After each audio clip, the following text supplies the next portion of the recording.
नमस्कार दोस्तों। यह है पीएचडी हिंदी के आंसर की इग्नू से जो 7 जनवरी को अनुष्ठित हुई थी। तो इस आंसर की के बिना पर मैंने ये पेपर सॉल्व किया है आप लोगों के लिए, ठीक है। क्वेश्चन नंबर 1 है, शोध कार्य है। 4 ऑप्शन दिए हैं: मौलिक लेखन, समीक्षात्मक लेखन, अन्वेषण, सिद्धांतों का अन्वेषण, सत्यापन, ज्ञान का विकास। इसका आंसर होगा नंबर 4, सिद्धांतों का अन्वेषण, सत्यापन, ज्ञान का विकास, ठीक है। नंबर 2 में पूछा है, शिक्षा में अनुसंधान का मुख्य उद्देश्य क्या है। नंबर 1 वाला सही आंसर है, व्यक्ति के विकास में सहायता करना। नंबर 3, शोध के संदर्भ में इनमें से कौन सा शोध विश्वसनीयता को प्रभावित नहीं करेगा। देखो लास्ट वाला नंबर 4 वाला सही है, साहित्य समीक्षा के लिए प्रयुक्त स्रोतों की संख्या। नंबर 4, मात्रात्मक विधियां किसके अंतर्गत आती है। प्रत्यक्षवाद के अंतर्गत। शोध पद्धति क्या है। शोध प्रक्रिया का विस्तृत खाका। अब है नंबर 6, शोधार्थी द्वारा विधिवत प्रस्तुत शोध का दस्तावेज क्या कहलाता है। शोध प्रबंध। शोध में प्रलेख, मानक पुस्तकें, पत्रिकाएं, इलेक्ट्रॉनिक माध्यम, यूट्यूब आदि क्या है। देखो यहाँ चारों सही दिया है, सूचना स्रोत, सूचना माध्यम, सूचना तंत्र और ये सभी, मतलब ये तीनों ही सही है। अतीत की घटनाओं से वर्तमान को समझने की प्रविधि की शोध से संबंधित है। इसका आंसर होगा ऐतिहासिक। नंबर 9, शोधार्थी के लिए कौन सा लक्ष्य महत्वपूर्ण है। नवीन तथ्यों की खोज, उपलब्ध तथ्यों का सत्यापन, चरों के बीच कारण कार्य संबंधों का परीक्षण। उपर्युक्त सभी, मतलब तीनों आंसर सही है।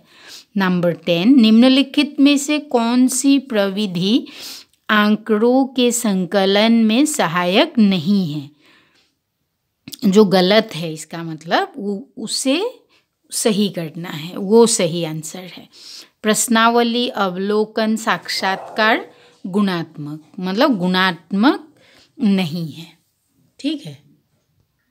अब आता है क्वेश्चन नंबर 11, शोध में साक्षात्कार का क्या उद्देश्य है। उत्तर में दिया है प्रत्यक्ष संपर्क, गुणात्मक तथ्यों की जानकारी लेना, अनुपलब्ध जानकारी प्राप्त करना। ये सभी सही है।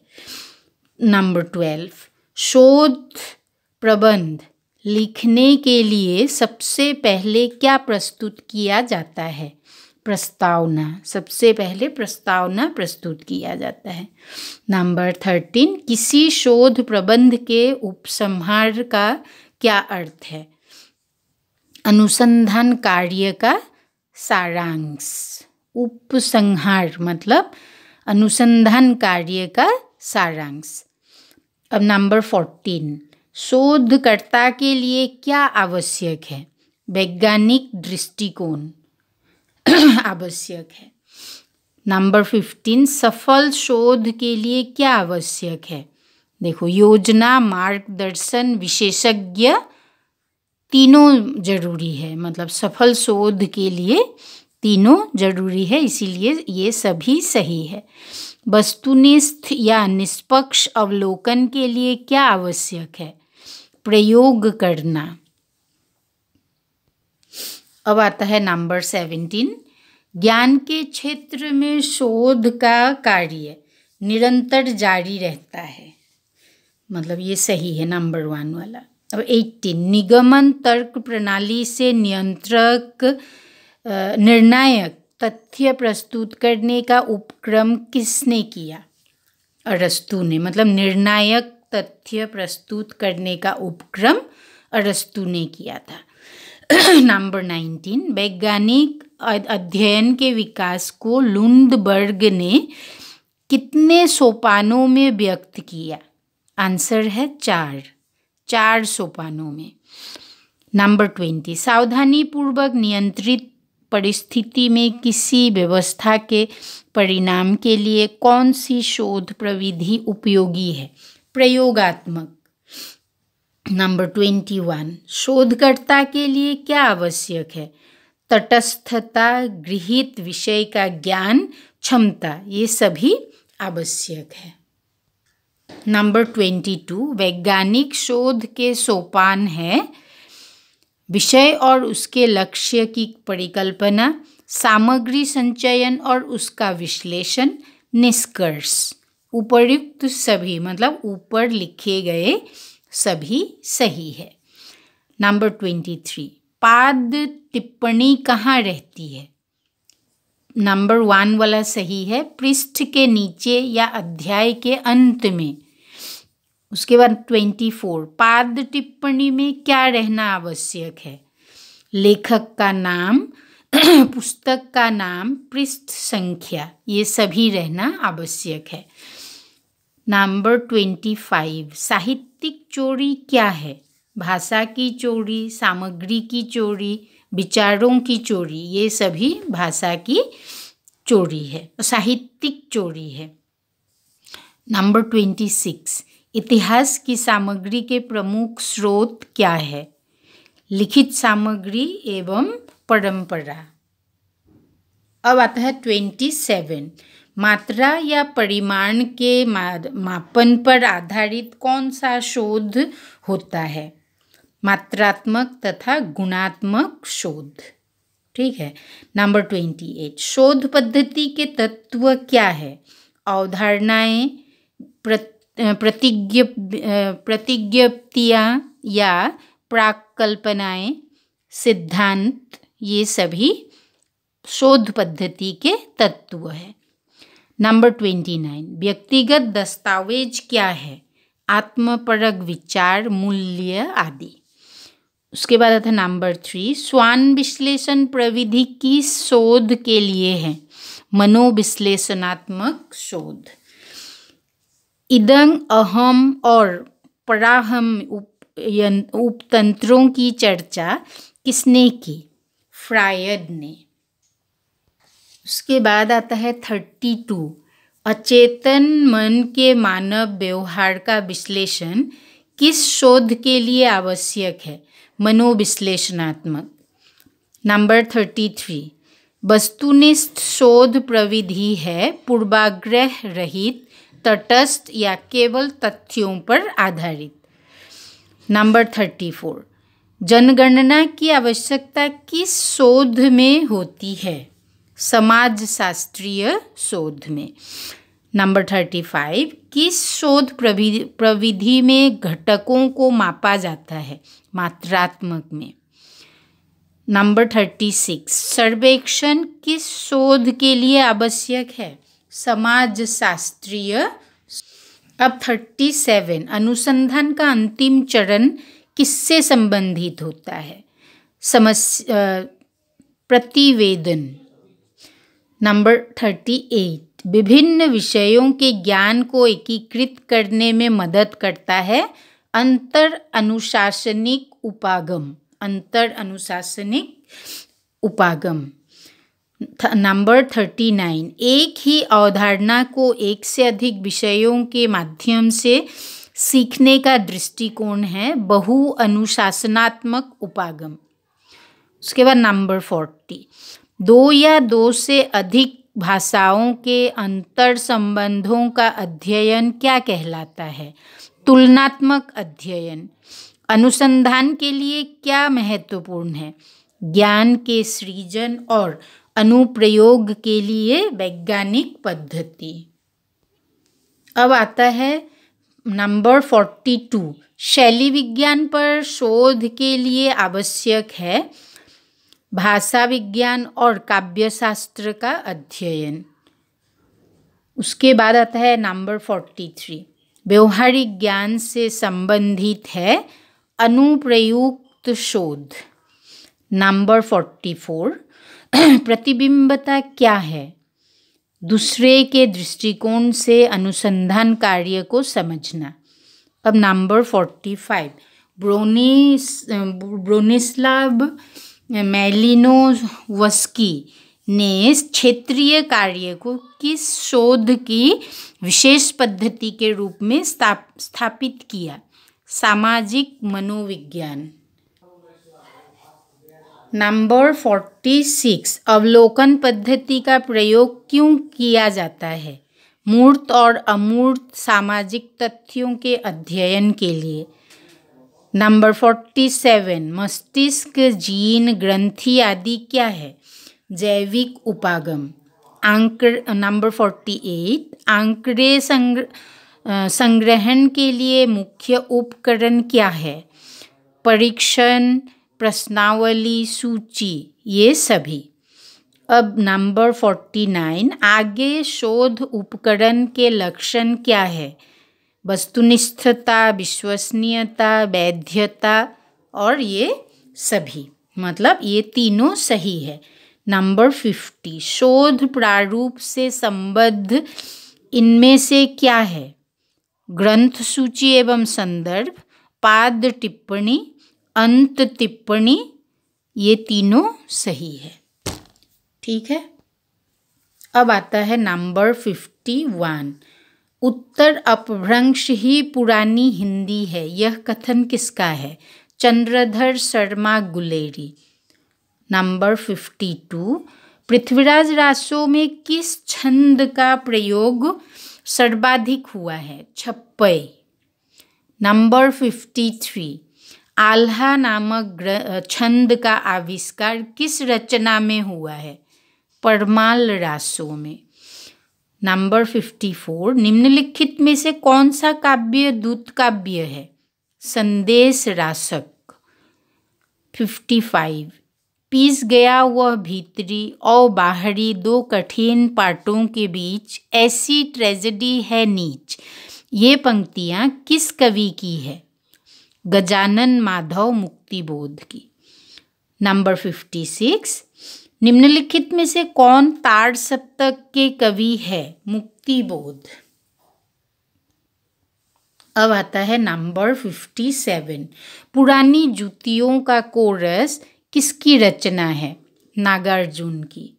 बेचैन है हवाएं सब और बेकली है, कोई नहीं बताता किस्ती किधर चली है, किस कवि की पंक्तियां हैं?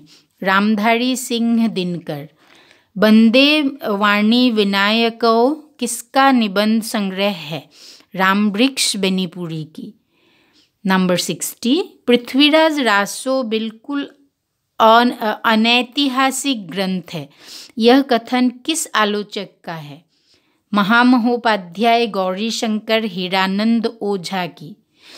61 पृथ्वीराज रासो में किसके संवाद की योजना है? सुख एवं सुखी की। नंबर 62 किस आलोचक ने रासो की भाषा को व्याकरणिक ढांचे को ब्रजभाषा का माना है? डॉक्टर धीरेन्द्र वर्मा ने। 63 जोगी जाति का संबंध नाथ पंथ से है, यह किस आलोचक का कथन है? आचार्य हजारी प्रसाद द्विवेदी जी का। 64 कबीरदास ऐसे ही मिलन बिंदु पर खड़े थे जहाँ से एक और हिंदुत्व निकल जाता है, दूसरी ओर मुसलमानत्व, यह कथन किस आलोचक का है? आचार्य हजारी प्रसाद द्विवेदी जी का। 65 कबीर ने धर्म और जीवन में कोई भेद नहीं रहने दिया, यह कथन किसका है? डॉक्टर रामकुमार वर्मा का। 66 जायसी यदि सूफी है तो कुजात सूफी है, यह कथन किस आलोचक का है? विजयदेव नारायण शाही का। अब आता है 67 अनहलक का उद्घोष किसने किया? मंसूर अल हल्लाज ने। 68 राधा और कृष्ण परम चैतन्य के ही दो रूप है, यह किसका कथन है? मैनेजर पांडेय। 69 लालची ललाट भी ललाट द्वार द्वार दीन, तुलसीदास की यह पंक्ति उनकी किस रचना से उद्धृत है? कवितावली से। नंबर 70 जयशंकर प्रसाद को बौद्धिक कवि किस आलोचक ने कहा? उत्तर है रमेश चंद्र शाह ने। 71 प्रलय की छाया किस पत्रिका में प्रकाशित हुई थी? हंस पत्रिका में। नंबर 72 एक अर्धसत्य ने युधिष्ठिर के मेरे भविष्य की हत्या कर डाली है, अंधायुग में यह किसका कथन है? अश्वत्थामा का। 73 जगमोहन किस नाटक का पात्र है? आधे अधूरे नामक नाटक का। नंबर 74 राजधर्म, आचार्य धर्म, वीर धर्म सब पर सोने का पानी फिर गया, सब टका धर्म हो गए, किस निबंध से उद्धृत है? लोभ और प्रीति। 75 भीम वर्मा किस नाटक का पात्र है? स्कंदगुप्त। 76 हम बिच्छ नहीं है कि अनायास ही सबको डंक मारते फिरेंगे, गोदान में यह किसका कथन है? राय साहब का। 77 अच्छा ईमान से बताओ शाह कितने रुपए दिए थे जिसके अब 300 हो गए हैं? गोदान में मंगरू शाह से यह कौन पूछता है? शोभा। 78 धरती धन अपना उपन्यास कब प्रकाशित हुआ? 1972 को। 79 यह संस्कृति के जैसे शब्द अगर डिक्शनरी से निकाल दिए जाए तो देश के लिए बहुत अच्छा होगा, सूखा बरगद में यह किसका कथन है? रशीदा। नंबर 80 अरे हंसा उड़ल आकाश कोई संगी न साथी हो, मैला आंचल में यह कौन गाता है? रामदास। 81 महेश्वर किस कहानी का पात्र है? रोज कहानी का। 82 नई कहानी नाम का प्रचलन कब हुआ? जनवरी 1956 से। 83 क्या ब्राह्मण और क्या श्रवण, मनुष्यता दोनों ही जगह विरल है कुमार, बाणभट्ट की आत्मकथा में यह किसका कथन है? आचार्य बसुभूति का।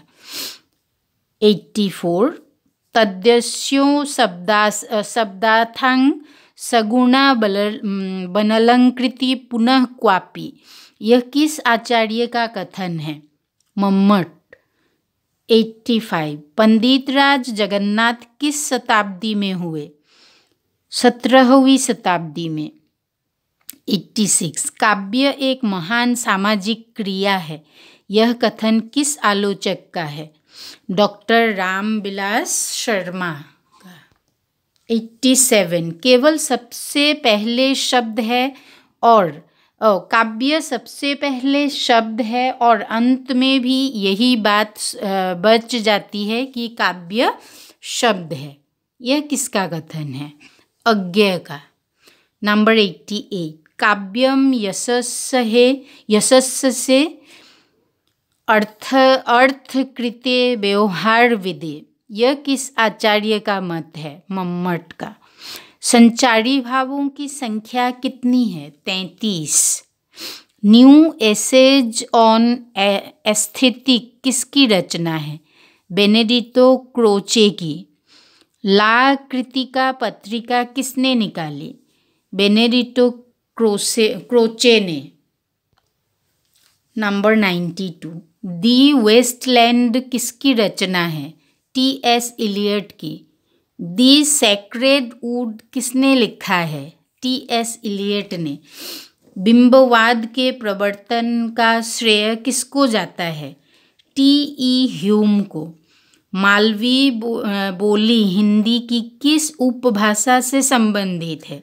राजस्थानी भाषा से। उत्तर उत्तरकाशी में कौन सी बोली बोली जाती है? गढ़वाली। किसके अनुसार भाषा आदतों का समुच्चय है? ब्लूमफील्ड।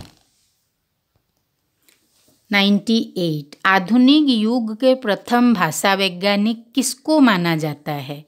सस्यूर को। भाषा प्रतीकों की व्यवस्था है, यह किसकी मान्यता है? सस्यूर। पश्चिमी हिंदी उपभाषा के अंतर्गत आने वाली बोली इनमें से कौन सी है? बांगड़ू।